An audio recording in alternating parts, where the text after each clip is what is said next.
She's going to hear me. Welcome, councillors. We'll start our meeting for November, and I welcome everyone, and I welcome members in the public gallery. Councillors, I do open with our opening prayer. We give thanks for the contribution by our pioneers, early settlers, and for those who fought in the various wars for the fabric of Tannerville community we have today. In doing our prayer, councillors, I do wish to note and offer our prayers and well wishes to Councillor Don Forbes. Councillor is going on a medical procedure on Friday, and we do wish him well. And I do want to note that in our meeting. May the words of our mouths and the meditation of our hearts be accepted in thy sight, O Lord. Amen. The acknowledgement of country, I wish to acknowledge traditional custodians of this land that we're meeting on today.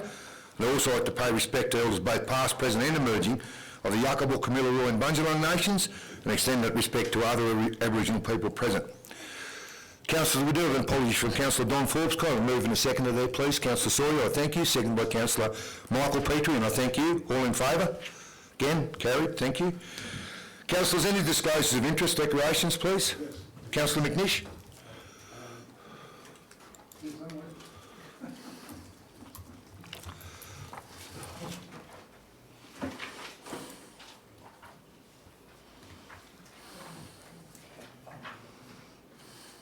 Thank you, John.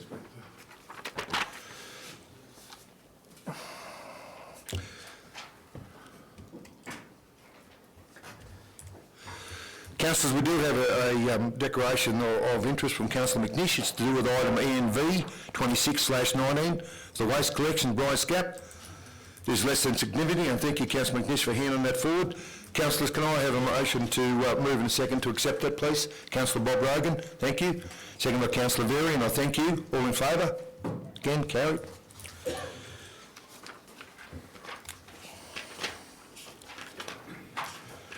Confirmation of the previous minutes. Will someone who was in attendance at that meeting like to move that they are a true and correct record? Councillor Murray, I thank you. Seconder, please. Councillor Tom Peters, I thank you. Councillors, just on that, I do need to note, and with respect to one of the urgent motions that went through there, moved by Councillor Murray and second by Councillor Sawyer, we have confirmation it was to do, the Council resolved that a formal meeting with the Honourable Barnaby Joyce, our MP, Federal Member for New England, inviting him to discuss with councillors any community issues and concerns related to the current drought in his former role as the drought envoy. We'd appreciate this meeting could be scheduled as a matter of urgency prior to 30th November. Councillors, we have had confirmation of a meeting on the 13th, 12th, I'm sorry, of December, and it'll be here 10 o'clock. Here at 10. 10, no. To do that, we have scheduled that we will go up to Legume after that and open up the new intersection at Legume. One thing this council is appreciative of the help that we received from both federal and state governments for the funding of it, Legume Road, and it's always a good celebration to open up a completed part, so we're involving that with the day. So that invitation's there for all councillors to attend with that opening after we have that presentation from Barnaby, and we will be having a cup of tea in the hall up there and holding a Road Alliance meeting just to bring everybody up to speed with our next movements on that road. And thank you, Fiona Keneally, for your support in holding that meeting. It'll be your first. Welcome. Now, they'll be kind to you. So I just needed to, and that's for information for councillors. Councillors, the tabling of documents, we have an urgent, I'm sorry. You need to put minutes to the vote. Yes. We'll move the second that we have. I apologise. Councillors, right, all in favour of, we accept those minutes as a true and correct record, please. Against? Carried. Thank you, Noeline.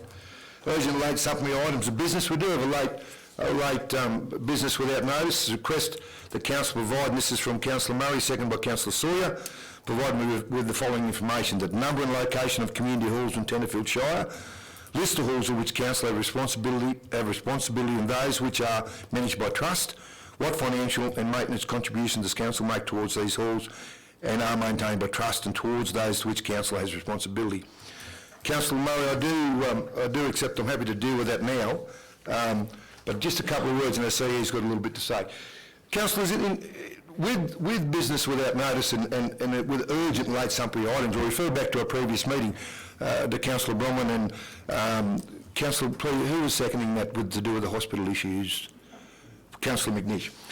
Things like this, and it's all from not having a go at anyone, but we need to get a little bit better at this. That was accepted because it was urgent, because it come off the back of our community meeting. Councillor Murray, in no way am I being critical.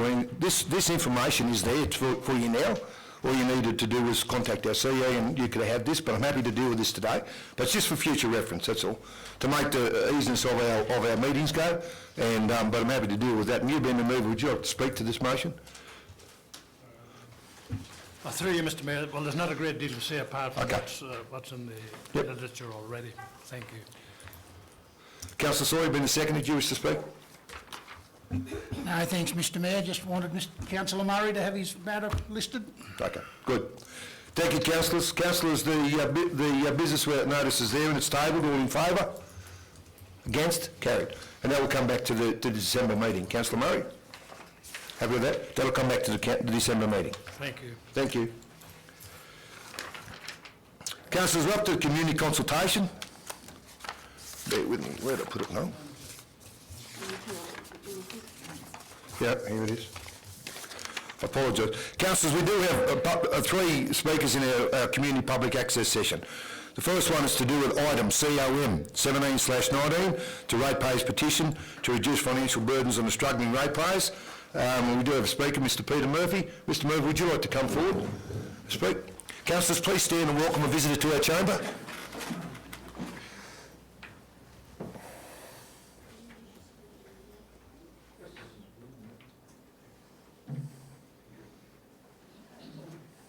Thank you, councillors. Good morning. Thank you, Mr Murphy. Mr Murphy, the rules of engagement, you have 5 minutes. I will give you a warning when there's 1 minute to go, and your address is to be directly to what's tabled today to do with the petition. Okay. Thank you. Dear councillors, the 784 ratepayer petition signatures represent a Shire-wide appeal to councillors to spare struggling ratepayers another year of double-digit percentage increases in council's fees and charges. I would like to highlight that drought and bushfire impacted farmers and businesses, aged pensioners and others on fixed incomes have already had to tighten their belts significantly. Therefore, it only seems now fair for council to be now requested to do so. In commending the ratepayers' petition to council's consideration, I would like to express the hope that there will be a positive response thereto. Thanks kindly for your attention. Thank you, Mr Murphy. Thank you, Mr Murphy. Thank you. Thank you. No questions? Oh, well, it seems that you whipped through that pretty quickly, Mr Murphy. I will allow a couple of questions. Councillor Peters. Microphone, councillor, please. Mr Murphy, all the people that signed the petition, are they local ratepayers? Can you fill me in on that, please? Yes, they're all attested that they are local ratepayers. Where we found people, for example, coming from Armidale, they'll crossed off the list. I think there were about 20 invalid signatures which we deleted. Thank you. Councillor Bronwyn. Thanks, Mr Mayor. Peter, look, thank you for the petition. I fully understand how people are struggling, particularly after we did see 4 years of that special rate variation, which amounted to, I think, 40-something percent. 45% increase in rates, which was very substantial. But your petition says prohibiting the creation of any new council fees or charges. I'm quite supportive of them not being increased any more than the CPI, as our rates won't be. But it's a new council fees or charges, given the water infrastructure. As we know, we have to be able to complete the new treatment plant and anything else that might be happening. So that's my concern with the, I'm happy to support no more than 5% of the current levels, but it's the creation of a new charge that is the issue for me, given what we're facing with the water. Thank you, councillor. Any more questions to Mr Murphy, councillors? Can I make a comment, Mr. Of course you can. Very simple, this has been a request from the ratepayers. I'm sure the ratepayers would listen to a compromise motion which took into account special circumstances like a special charge for water. Thank you. Thank you. Thank you, Mr Murphy. Thank you very much. Thank Leave you. it on. You can leave it on. Thanks. Councillors, our next speaker in that public access session is Mrs Tracy Butler. Mrs Butler is here to talk about item NM7/19, it's notice of motion review of council's buy local policy number 1.020.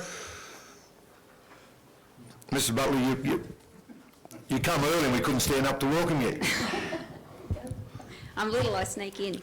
No, we're not going to play the little thing.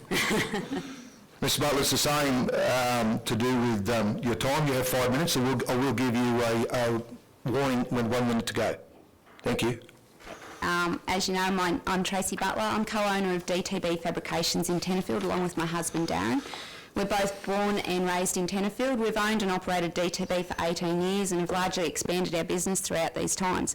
We've built a new workshop and office in the industrial estate. We employ 3 full-time local young tradesmen, 1 local full-time apprentice, 1 part-time local office staff, including and then ourselves as well. We've successfully trained 8 boilermakers within the community, of 7 which remain here and use their trade within the district, some of them still with us. Some have gone on to marry, have children, buy homes, etc. Help the rates. Our business has had a long-running and good relationship with Tenterfield Shire Council, but over the last 2 years our tendering for work has been unsuccessful most of the time. I approached council staff James, Ben and Brad on these, and they told me that our quotes are exceeding the local weighting system that you have in use, but the current policy restricts them from using us. They expressed to me that they would love more room to move with all local tenders, so they asked me to approach councillors and see what could be done. On this I approached Councillor Bronwyn Petrie. Councillor Petrie has been fantastic. She's read and responded and rang me to everything I've given her, and I asked her for this chance to speak to you all today. The last quote that we put in was unsuccessful. We had to incur extra freight costs that a city or bigger centre wouldn't incur. Our freight charges were to get the steel to Tenterfield to be fabricated, return the steel to Brisbane to be galvanised, and then return it back to Tenterfield. For this we do use a local freight company, of course, which generates more of the local income for this one job alone, but the freight cost does add $2,000 before we even start to our price. We use all Australian-made steel, not just Australian certified steel. This in itself incurs another larger cost. I've researched the Tenterfield's policy, and the local buying policy is very poorly worded, with the words "a price advantage may," which is highlighted, be given to local suppliers to a maximum of 5%. Then further down it says under $10,000 council can at its discretion apply the local procurement discount. It doesn't say it will, it just says it can.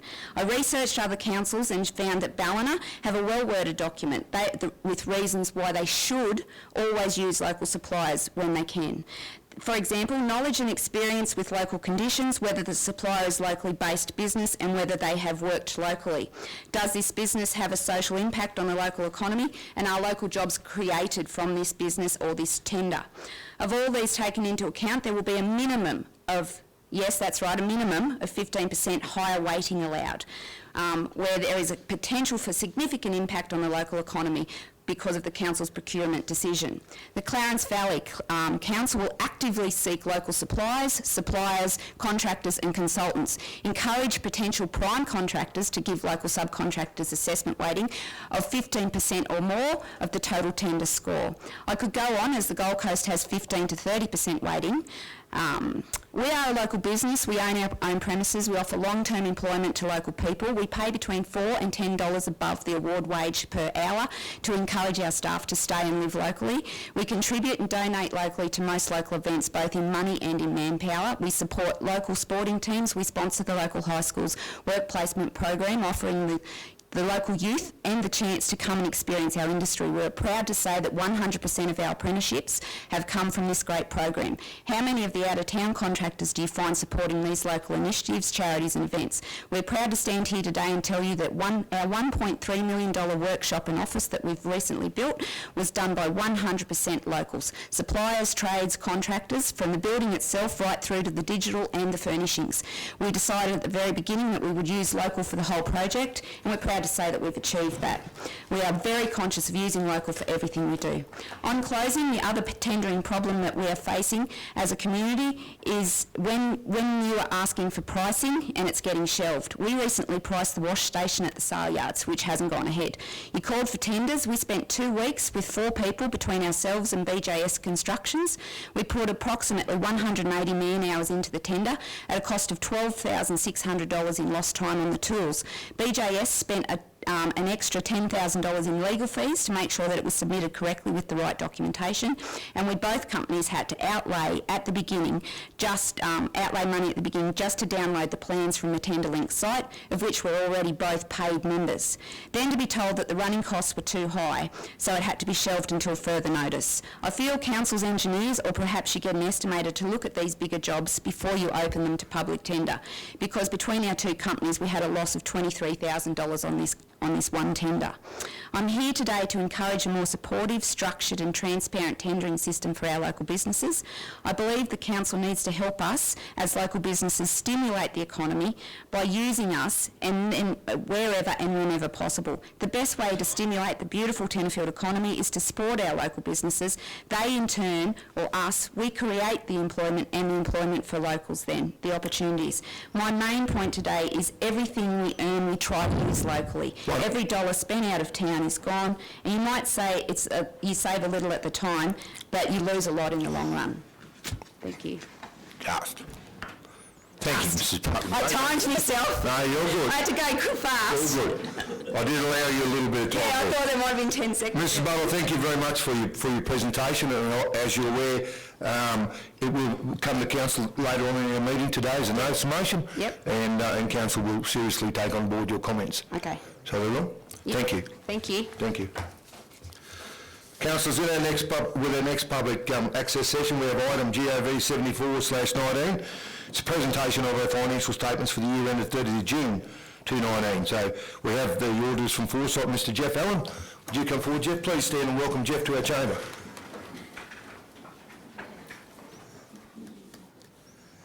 Thank you, Jeff, and as always, welcome.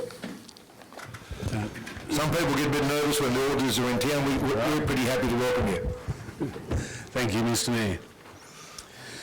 Well, Jeff Allen's my name. I'm an audit partner at Forsyth. We are the audit service providers for the Audit Office, and we've conducted the audit of Tenterfield Shire Council for the year ended 30th of June 2019. And the Audit Office have issued... Oh, okay. Excellent. The Audit Office have issued unqualified audit opinions on the general purpose financial statements, the special purpose financial statements, the permissible income and the roads to recovery reports. And so unqualified audit reports means that in our opinion and in the Audit Office's opinion that the accounts are true and fair, you've complied with accounting standards and you've complied with the Local Government Act. I've just got a couple of slides. The first slide I've put up there is just a summary of some of the key things out of your income statement. And you'll note you made a profit of some $10.3 million last year and pretty well broke even, about $800,000 if you take out those capital contributions and capital grants. That's a good result. You'll see that your income was up by some 6.1 million and expenses were up by some 3.6 million. The increases in rates and annual charges were the rate pegging, rate increases, plus there were some increases in water, sewer and domestic waste charges there. You'll note that grants and contributions increased significantly. So there was natural disaster relief, some additional roads to recovery, the Mount Lindsay Road, they were all things that caused the grants to increase this year. Moving on to a summary of the balance sheet. You'll note that your current assets increased slightly. The main reason for that is an increase in receivables. Receivables for the natural disaster recovery grant at year end caused your receivables to go up. Current liabilities stayed about the same, and your property, plant and equipment increased. There was some $20.7 million worth of additions and renewals during the year, which was offset by some disposals of about 2.7, depreciation of some 6.7 million, but you also revalued your infrastructure, which is mainly your roads and related infrastructure, by some $51 million. And the reason for the big increase was some changes in assumptions from the previous revaluation. But overall, a reasonably strong balance sheet. Council ended up with some $18.3 million of cash and investments at the end of the year. And what we're trying to pick up here is that external restrictions of some $9.9 million, so that's where that's water, sewer, grants for specific purposes and other restrictions like that, so you can't use that money for anything else. There was some $8.2 million worth of internal restrictions. So a lot of those were to do with leave provisioning, some money set aside for that, and some capital works as well, were internal restrictions for.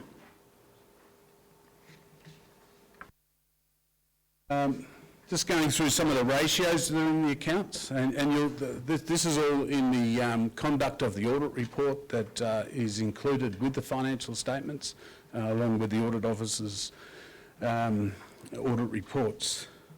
So the first ratio there is the operating performance ratio. So that looks at your profit take off your capital grants over your revenue taking off your capital grants. And you'll note that it decreased this year, and that's because the proportion of capital grants increased considerably. The second ratio there is the own source revenue, own source operating revenue ratio. So this looks at how much of your revenue comes from non-grant income. And you'll see the benchmark is some 60%, which might be fine if you're in the city where you get more parking fines than rate revenue. But most country councils struggle to get to the 60%. The unrestricted current ratio. So what this ratio is trying to tell you is, for every dollar of current liability, how many dollars of unrestricted cash do you have? Okay, and so you can see that you've got, and the benchmark there is some 1.5, so $1.5 per every dollar of liability. You can see you're comfortably above the benchmark for that ratio. What is the ratio? I can't see. It's about 4.5 or something like that. Sorry, I haven't got the exact figure. It is within the accounts. The next ratios,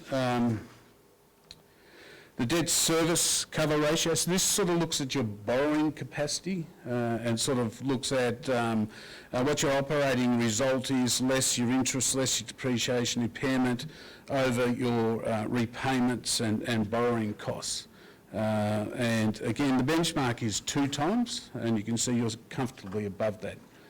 Potentially that would mean you had some borrowing capacity, or that the borrowing you've got is comfortable. The rates and annual charges outstanding percentage. So this goes of all the rates you levied last year, what percentage of them are still outstanding at the end of the year? And you'll see there was a slight increase. We're seeing that in a lot of our councils. We audit 12 councils around the region, and that appears to be the drought effect, that they're actually seeing a bit of an increase in outstanding rates. but you're comfortably below the 10% benchmark that is set for councils. The last ratio there looks at how many months of expense or expenditure do you have in your cash. Okay, so you can see the benchmark is to have at least 3 months, and you're well above that in sort of 12 months of cash. So overall, I would summarise to say that you've got a good performance this year, and most of the ratios you're doing reasonably well at.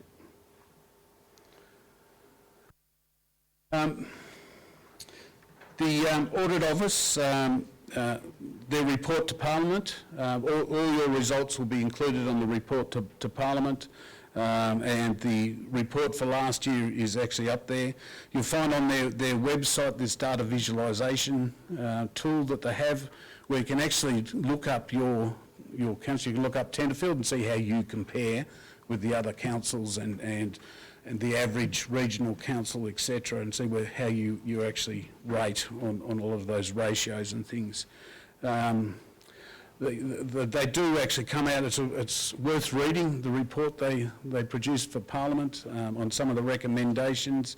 Having the Audit Office across all 144 councils, they're able to make observations across all councils and summarise those.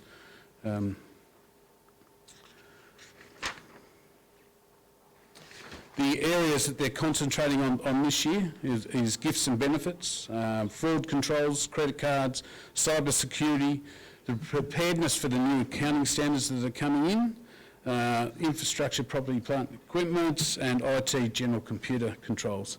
And so that's what the themes are of this year's report, which they are now preparing and will be submitted to Parliament in about March. As well as financial audits, the Audit Office do performance audits. So this is where they take an area and they sort of go across multiple councils to see how the councils are performing and do some non-financial comparisons of councils. So you'll see that they've got 3 reports they've done over the last year. One's on development applications, one's on domestic waste, and one was on the workforce impact of amalgamations on councils. The ones they're working on at the moment, so they've for this year, they're looking at credit card management, so you can see credit cards keep coming up as a theme across development contributions and voluntary planning agreements, management of procurement, and for the next year, they're also looking at audit committees, cyber security and rural water supplies and sewerage fees and charges. So watch that space. And that's the end of my presentation. I'd like to thank Paul and Igor and the staff here for making the information available to us and helping us through the audit and to achieve the results that we have. You were lodged on time, which is a good result. Any questions? Thank you, Jeff. Councillors, I will allow questions. Jeff, we have a couple of minutes. Jeff, I do wish to thank you for pointing out that web page to do with our council, how you can compare it with same-size council. I think it's a wonderful web page. Yeah. It's the best thing they've done for years. And it's a public document, anyone can get onto it to view how you compare with your neighbouring council or a size like council that we have. So I think I'm really pleased that you mentioned that because it is a good page. Yeah, the Office of Local Government used to produce some comparative information, but it used to always come out late. Yep. And whereas the Audit Office, it's actually quite a good website. Yeah, it is. Yeah. It is. I can even look at it, so that means it's easy. Councillor Verry, you have a question? To you, Mr Mayor. Is there any capacity in the council to actually increase the local procurement, say, to 10%? I just don't know if your audit covers that. No, our audit covers an opinion on the financial statements. I'll leave the management of council to you, more qualified people than myself. What you're saying is that there's a bit of Microphone, councillor, please. there is a bit of wiggle room there if we want to make a few adjustments to what Gary just said. That we've got the funds or the wherewithal to make those adjustments. Oh, look, That's just again, you need to talk to the general manager and management about that sort of capacity. I'm not in a position to comment on things like that. Correct me if I'm wrong, with your company, Jeff, you'd look at it after we made the decision whether it was the right one or not. That's right. In 12 months' time. But anyway, councillors... We look more, you as councillors set policy, and when we come in, we look at the policy, and then are they complying with the policy? So that's when we will comment if council hasn't followed the policy that you as councillors have set. And we look forward to doing that notice of motion later in the meeting agenda, and I think it's healthy for council to look at it. So whenever the lads and Mrs Butler's presentation this morning and Councillor Braun-Petrie's notice of motion coming forward, so we can't drop Jeff into that and get an opinion from him. I don't think it's not fair. Anyway, Councillor Braun, you have a question? Of course you can. For sure. Council have that presentation, yep. I'd encourage you to read the conduct of the audit report, which is in the financial statements that goes into a little bit more detail. It is in our business paper. Well, that's what I'm being told by almost... A lot of the information. Well, a lot of the information, councillor. Okay, yep. Yeah. No more questions to Jeff? Jeff, thank you. Thank you. We do have a good, healthy relationship with your company, and it's always good to see you in our area. So, once again, we don't run and hide when the auditors turn up. You're good people, and it's all open and transparent here. So I do commend you on the comments you've made and to the help you've received from our staff, and the fact that we were on time and council is in a good, healthy financial position going forward. Thank you. Councillors, we'll move on now with the next item. It's on page 23. Councillors, this is in Merrill Minute. It's item MM8/19, request for review into the execution of Lieutenants Harry Blake Morant, Peter Hancock, a life sentence of George Winton at the Boer War. Councillors, I bring this forward in the many conversations I've had with Mr. James Uncles. James is the publisher of the publisher of the latest book on J.F. Thomas. And we know the history's there, so I am happy to have a not a debate. It is a Merrill member brought forward, and with Merrill minutes I don't have a German through, so we'll ask for a seconder to deal with this motion. Councillor Soy, thank you. Councillors, I will read, and it's the support of this motion and the high esteem that J.F. Thomas was held in this community in the 1900s. In 1901, with him going over to the Boer War, the mayor of the day, Mayor William Reid, they held a concert for him, and this is a extract from what the mayor said to J.F. Thomas that night. This is the eve of your departure for South Africa. At first we have heard you were going to war. We felt it would not let you go without some act of courtesy that were justified and indeed in duty bound to offer your attention we are showing you this evening. In addition to this concert, it would be my duty to present you with a purse of sovereigns in place of a gift. You will understand when we heard of your departure, we felt anxious to tender you a gift of some sort, so that whenever your eyes fell upon it, you might think of the many friends you are about to leave in this district. You have been here many years, and through not given flattery, I can conscientiously say that no man in our midst will be more missed than you be. We know duty calls you, and Tenterfield must wish itself highly honoured in providing for the Empire a gentleman who has risen to the position of captain in one of the finest armies going to South Africa. You will be accompanied by a number of best young fellows we have, and it will be grand advertisement for our district to supply such a gentleman as you to fight for the British Empire. I know that if an area held a concert to wish someone well, the man was held in high esteem. So I just wanted to share that with Council. Councillors, I'm happy to have some comment with many conversations I've had with James Uncles to do with this. He has been asked for information to be sent to the Prime Minister's office to forward this, and I thought it's the least we could do as a council to be supportive of his battles that he's going into there, and be fully supportive of going down that path and asking for the pardon. It's at no cost to this council, and I think the kudos that we'll get out of it, and it's justified and rightly so that we do be supportive. But I'm happy for any comments, councillors. Councillor McNish. Yeah, thanks, Mr. Mayor. Look, I agree with your sentiments, but I really don't think this is a council matter at all. I think we're just wasting our time looking at something which happened 120 years ago, unfortunate as it may have been for Mr. Breaker Morant and Mr. Hancock. It's ancient history. Why try and keep flogging it? An inquiry, even if he's exonerated, is not going to bring him back. We know that. Yeah, so I just think it's just a bit of a waste of council time. Anyway, I go the other way, councillor, because one thing that makes the community and visitors to our area that of the connection of J.F. Thomas to this community, and the fact that all he done for this community in his time here, and the fact that the man he died a sad and lonely death and he is buried here. I appreciate that, Mr. Mayor. I know he was the owner of the Tenterfield Star, and he had quite a high profile in the area. But Yep. Thank you. Councillor Brian Murray. Thank you, Mr. Mayor. Yes, I'm right behind the idea of this.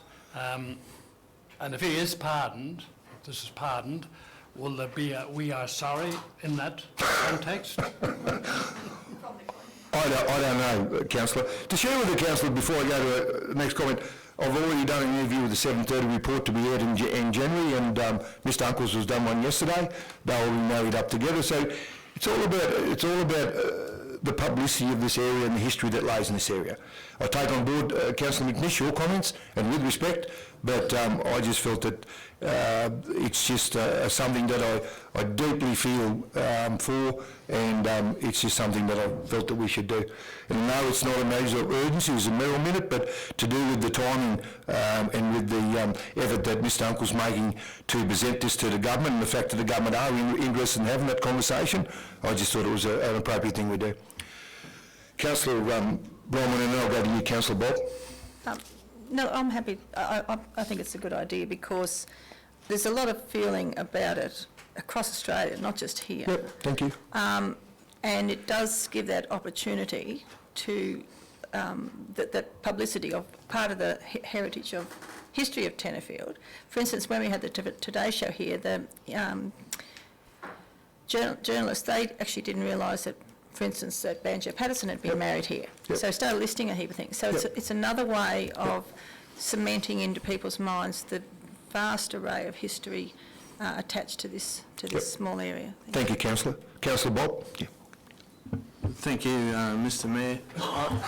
I'd just like to make I'm supportive of council showing their support. I'd just like to know what form that would take. Talking about a letter or something? Or?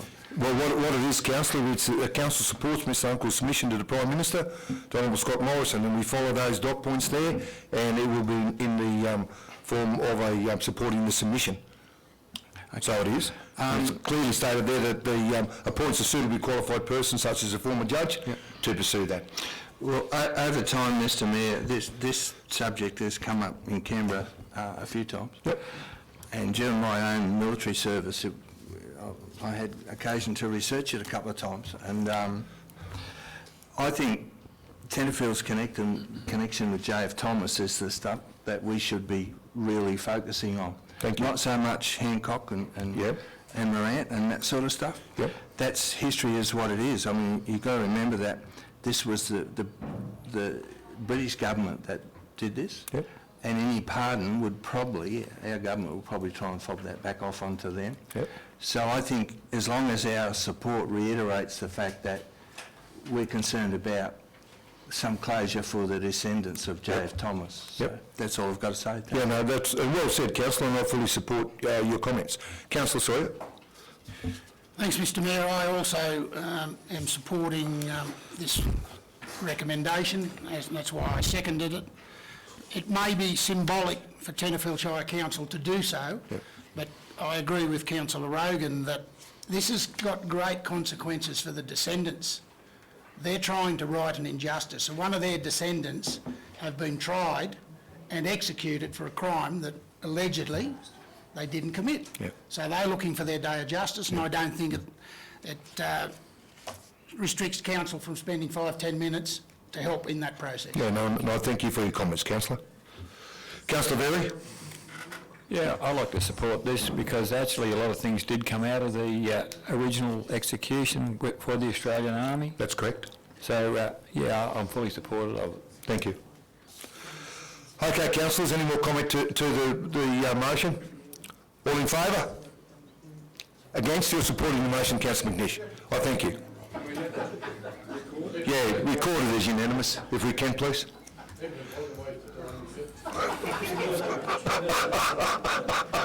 Noted. Councillors, from the bottom of my heart, I do appreciate your support, and I go forth with this and with the total support of this council, so thank you.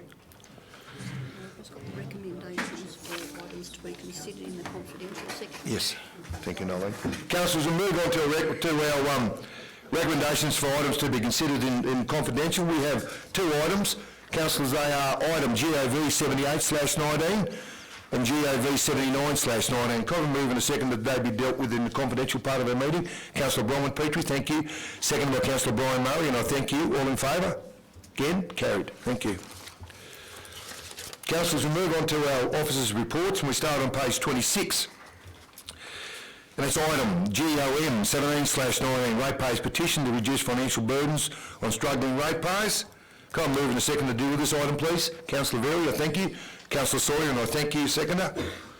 And I'll hand over to our Manager of Customs Service and Governance and Records. Welcome, Erica, as always. Thank you, Mr Mayor. Through you, Mr Mayor, the purpose of this report is to advise Council that a ratepayers petition signed by recorded originally 784 persons was submitted on the 7th of November 2019 by Mr Peter Murphy, requesting that councillors consider reducing the financial burdens on the struggling ratepayers.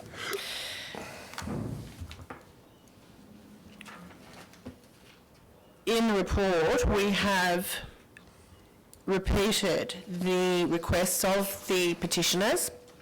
When we reviewed the signatories and addresses of the petitioners against Council's rates database, we identified that a proportion of these do not appear to be ratepayers.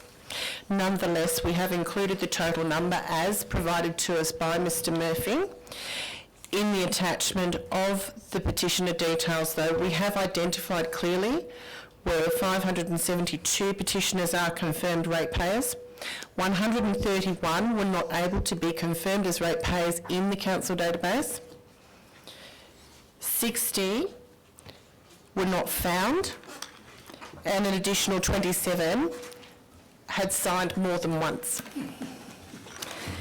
In any case, of the confirmed ratepayers, 572 represents over 10% of the registered number of rateable properties within the Tenterfield Shire, and it would be appropriate to consider the whole number of 784 as provided by Mr Murphy in the consideration of the recommendation. Thank you, Erica. And before I go to questions from councillors to do with this, Erica, I do note and thank your staff and the huge amount of work that they put into doing this to, for one, to help with the petition, to make sure that it's all legit, and to make sure that everyone on there is a ratepayer, and that needs to be done. Any questions, councillors? Yeah, I'll go to ACU first. Mr CE. Through you, Mr Mayor. We are struggling as a community at the moment with the fires, but more importantly, particularly the drought. There would be people who'd sign this petition who wouldn't understand the information that was provided to the council on the 14th of November 2017. In 2016, Tenterfield Shire Council was declared unfit for the future. On the 14th of November 2017, in this room, 3 senior officers from the Office of Local Government and an ex-CEO from local government attended Tenterfield Shire Council and spent 6.5 hours explaining to council in simple terms our long-term financial plan had to align with our asset management plan. Subsequently, the alignment of the long-term financial plan, which is also linked to low-interest treasury loans, which we're unable to do until we are redeclared fit for the future, became the OLG's #1 aim for council. On or around about the same time, the council included in my KPIs to work towards, number one, the LG's requirement to align the long-term financial plan with the asset management plan, and therefore subsequently have council able to then borrow on the then low-interest Treasury loans. Since then, the loan market has changed, and commercial loans now are actually about 1.25% cheaper than Treasury Corp loans. How long that stays the case for, even the best economists are arguing about, so who knows. In relation to the water, I'd ask the council and anyone else who's interested to refer to paragraph 4, page 2 of 54 of the annual report, which reads, Council's income from the water charge sustains the urban water supplies, Tenterfield, Urbanville and Jennings. The water fund has had its fair share of extra expenses to deal with too in the last 12 months, with more to come in the next year or until we receive rain. It may be interesting for councillors to know that we've received about $250,000 worth of damage on Sunday night to the dam and surrounds. Whether or not we can claim that under the disaster repair funding arrangements is unknown at this stage, but we'll have a crack. In November of 2018, Council commenced the process to find water to supplement the dwindling dam level in Tenterfield. As the water level dropped, the water restrictions also increased. As the dam level fell, Council took the opportunity to remove some silt around the edges, about $400,000 worth in fact. With another 94,000 cubic metres left in the bottom of the dam to go, which by the way represents 6.3% of the dam's capacity. The exploration, drilling, pumping, piping and electronic controlling of the new bore network will cost approximately $4 million. Council was successful in gaining grant funding for most of it, but we still need to fund up to 25% from the water fund. This is debatable as the letter from the Minister's office is a little grey, and I missed a meeting on Monday with DOIW to discuss the funding, the specifics. So I don't know what's going to happen with that, but I was trying to paint a picture in my Chief Executive's message on the annual report that it, and no pun intended, that it's very fluid at the moment because we're struggling to cope with everything that's going on with the water. Our turbidity level went from 30 to 300 in the dam in one day on Sunday. We need to hire booms to scrape the scum off the top, and we've probably got another 2,000 or 3,000 cubic metres of silt to move out from around the edges, and we've got to repair all the silt traps. Some of them were destroyed from the flash flooding. Council will also need to borrow at least $2.3 million to go towards the new water filtration plant to add to the $7 million in grant funding received. Again, this is paid for from the water charge. Now, the water charge only pays for the people within the reticulated environments in Jennings and Tenterfield and Urbanville. I notice on the list of people that were against the charge that I didn't actually count them, but a great many of them actually didn't live within the water or sewer charge area. So they've obviously got confused rates versus charges, which is what is intimated in the report. My moral to this diatribe is that Council always tries to keep the charges as low as possible. We're actually on page 27, you'll actually see that we've got the lowest charges by a long way, and in the group average of 12 councils. We've got the lowest ordinary rates, the lowest business rates, the lowest farmland rates, the lowest mining rates, the highest land value towards total rates revenue, which should be reversed if it was going to be high rates, and the lowest average domestic waste charge. It's in our interests to keep the charges and the rates as low as possible because it means that there's more money being spent in the wider community.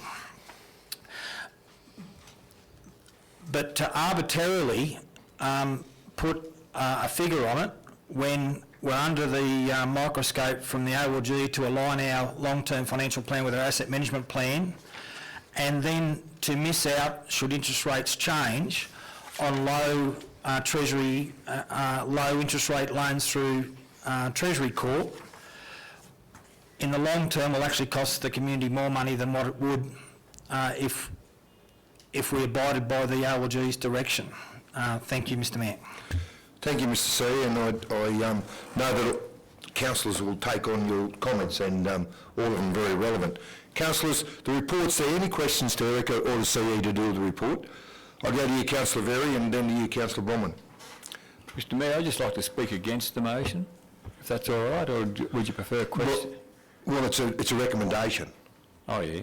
This is so the recommendation is the council notes the tabling of the petition, which we're doing, requesting a reduction in financial burden of struggling ratepayers, and two is that council consider the petition's request as part of council's budgetary preparation process in 2020.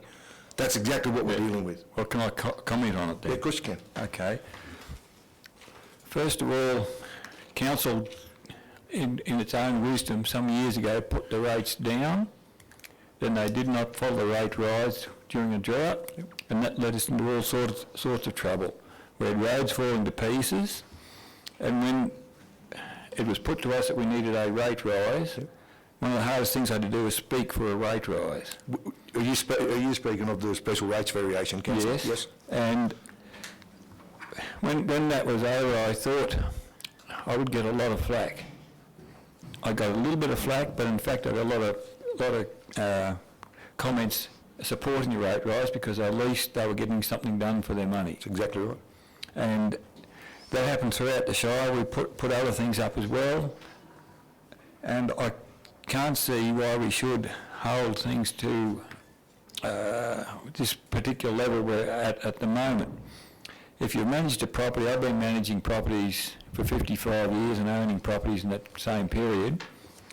When there's a drought or there's a event, flood, fire, whatever, all your costs increase.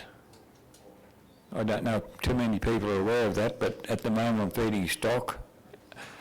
Floods, you've got to clean out dams. There's a whole lot of hidden costs, and exactly the same thing happens to council. Staff have had to do extra work to look after fires. They've done overtime. I presume they're on overtime. I don't think they're doing it for the love of it.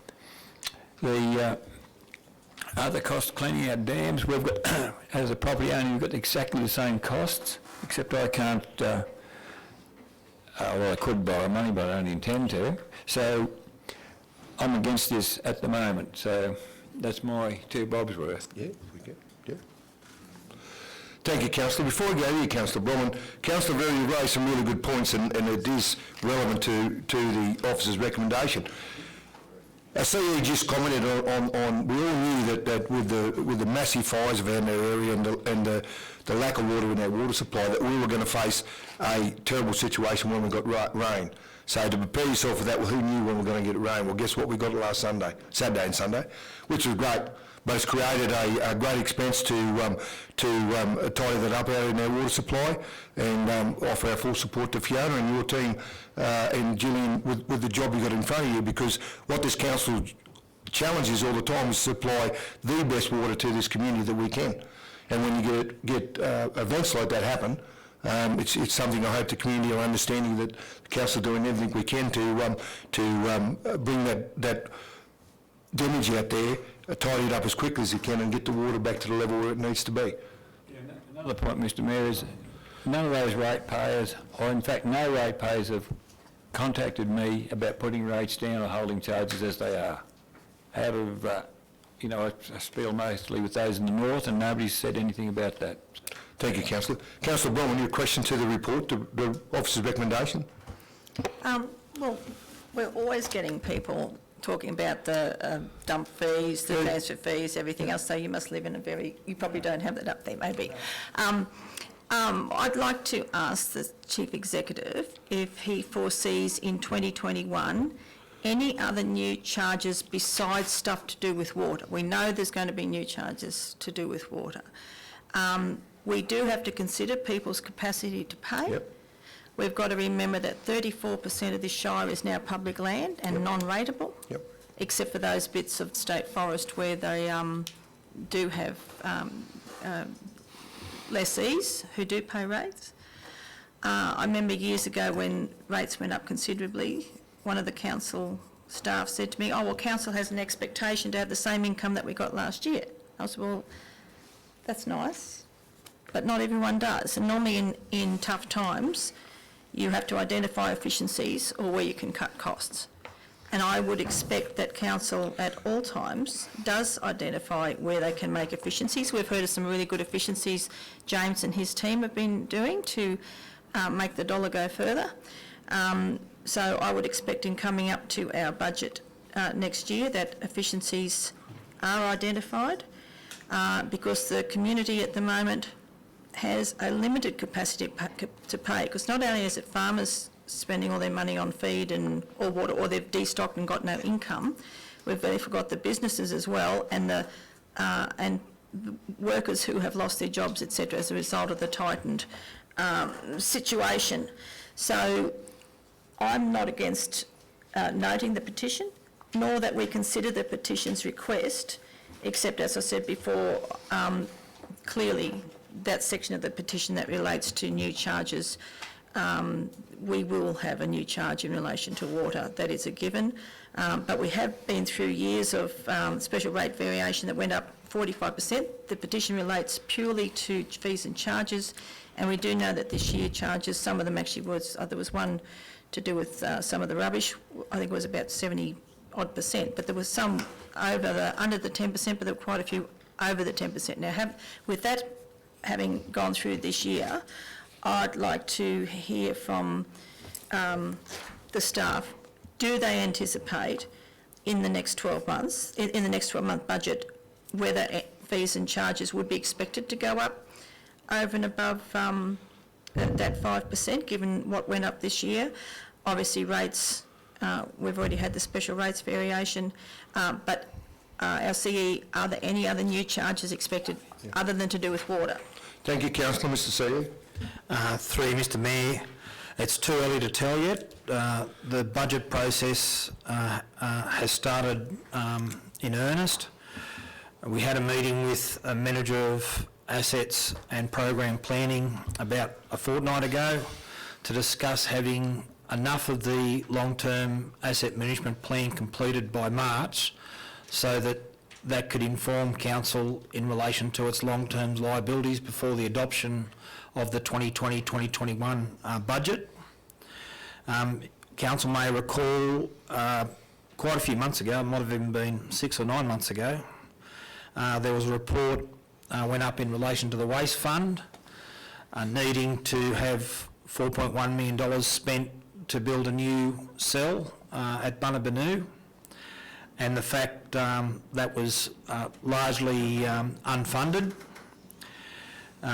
Whether or not internal cash reserves can be used to borrow from somewhere else within council to allow that cash flow to work out with that is unknown yet, but council would be aware of the fact that Bunabinu is rapidly filling up. In relation to the sewer,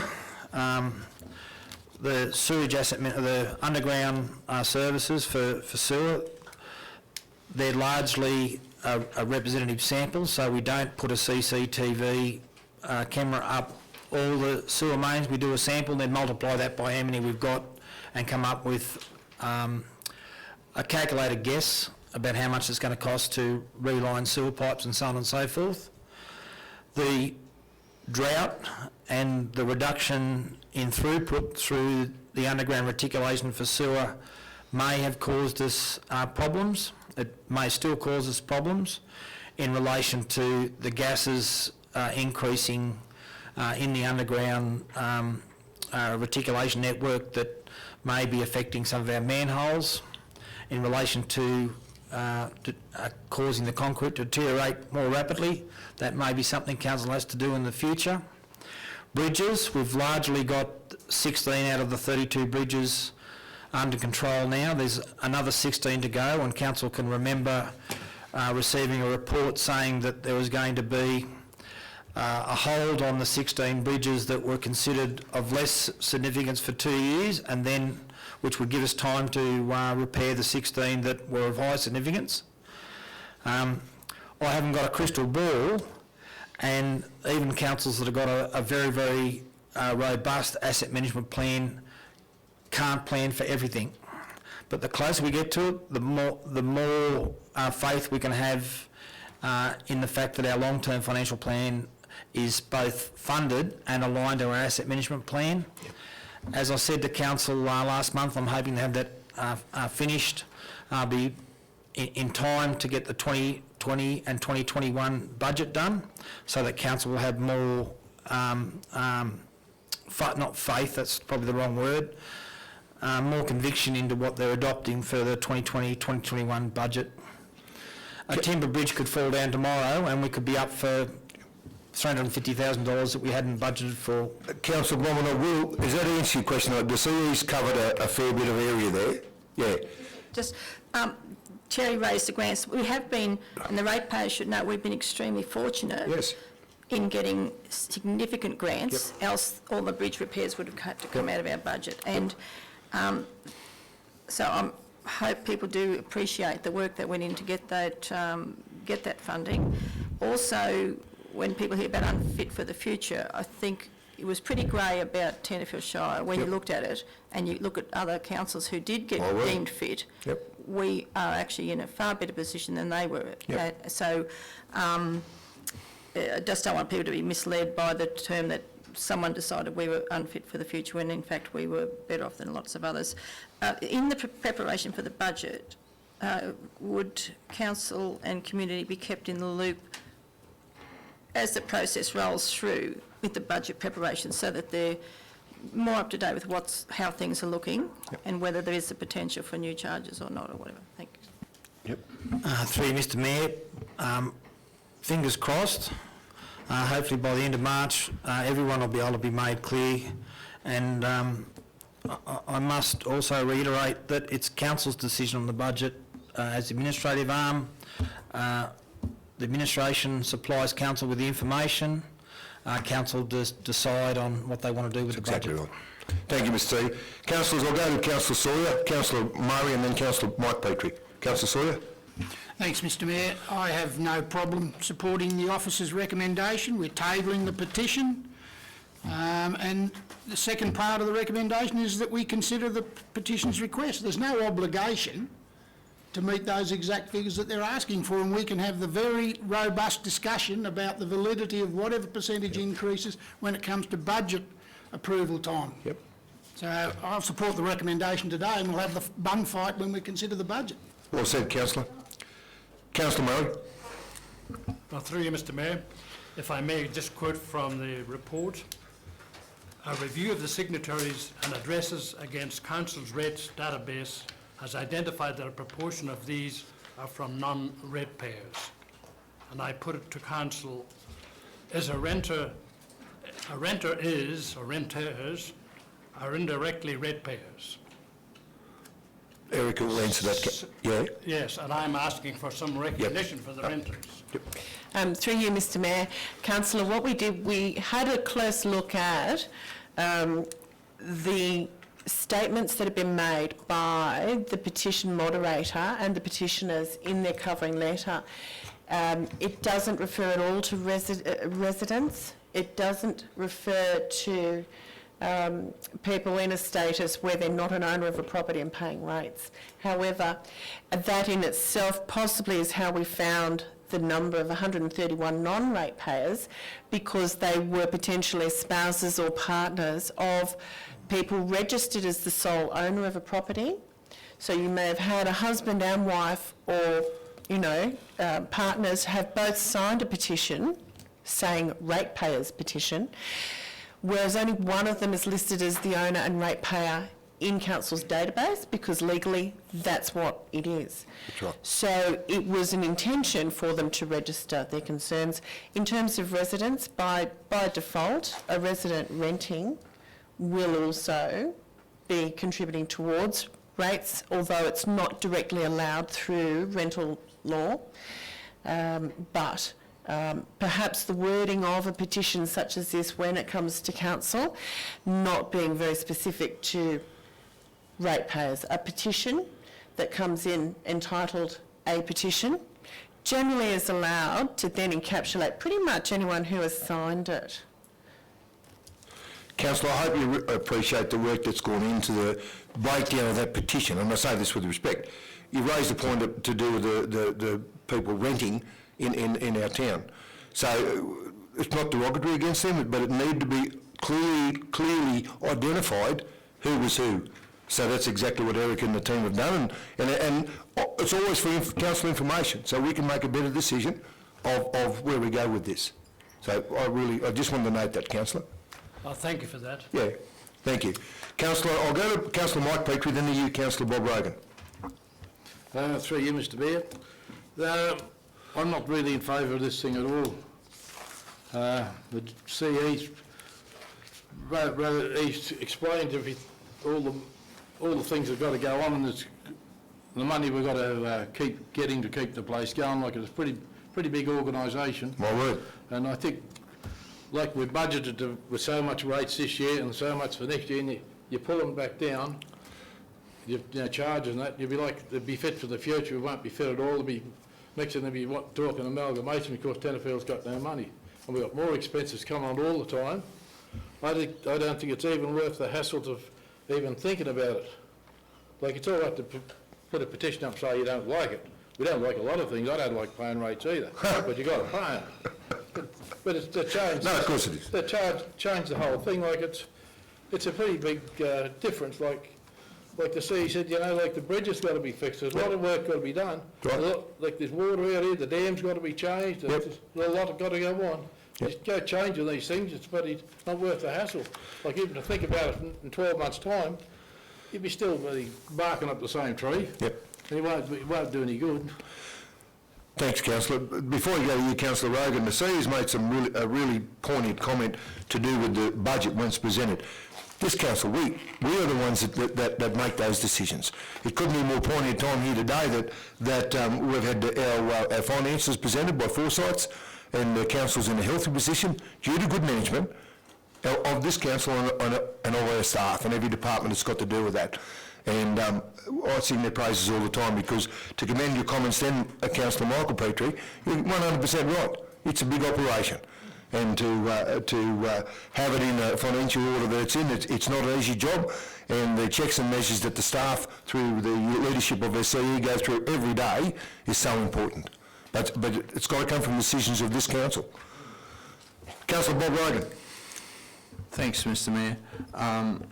Firstly, I'd like to say that I do support this as it's presented. The recommendation, Councillor? Absolutely. Yep. Because I think making any sort of decision now would be a little bit premature. We've got a future that's a little bit uncertain, particularly when it comes to finances surrounding water. We don't know what the future's going to hold, and I suspect it's going to be a fairly short-term future too. So I support everything, I agree with everything that Councillor Bronwyn Petrie has said. All we've been asked to do here is to note this tabling of the petition and to consider it as part of Council's budgetary preparation. Now, when that draft budget thing is brought back to us, to Council, I'd like to see the actual petition represented again. That's the only thing I'd like to change there. Maybe that Council ensure that petition is represented, but otherwise, I think what that says there is totally responsible. So I'm in support of it. Thank you. Thank you. Any more questions? Councillor Tom Peters. Yeah, thank you, Mr Mayor. I don't think we can afford to... Well done, Councillor. I don't think we can afford to drop the rates, otherwise council service will drop right off. And if it wasn't for the grants that we get from the government, we would not survive as a council, because the rates basically cover our expenses. Yep. Thank you.